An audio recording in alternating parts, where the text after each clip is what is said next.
Hello, this is Robin from CowboyStudio. Today we're going to take a look at making a YN560TX flash trigger work with a YN560III speedlight. The first thing you'll need to do to get your YN560III to work with the 560TX is to turn on the group modes on the flash. Make sure that your mode is set to M with the channel settings available. If it's not in that mode, press the triggering mode button until the channel settings appear. Once you're in that mode, on the trigger, press the zoom and hertz function buttons at the same time. This will activate the group mode. Press OK on the flash. You will now have the group mode available on the flash. The flash should stay in this setting even after you remove the batteries and turn it off. If for some reason it changes back and the group modes disappear, all you have to do is go through this process again and turn the group modes back on. At this point, the flash trigger and the flash are connected. The group on the flash is set to group A. The channel is set to 1. On the trigger, the channel is set to 1, and you can see you've got your multiple groups. Group A is set to full power. If I press the test mode, the test button on the trigger, you can see the flash will fire.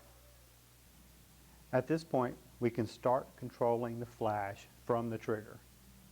Here we can change the group that the flash is operating on, or the trigger is operating on. Here I've set it to group A, and you can see it's set at full power.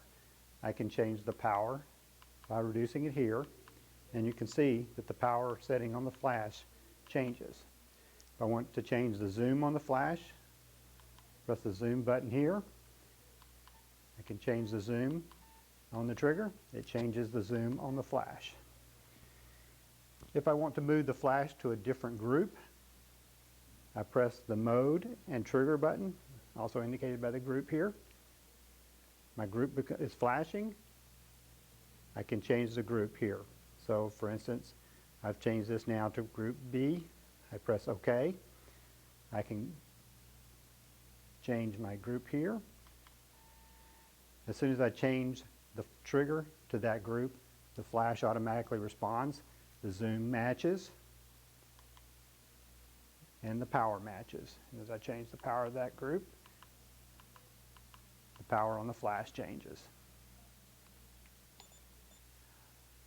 You can also change the mode of the flash from the trigger by pressing the mode button here on the trigger. You can see we've switched the flash into multi-mode.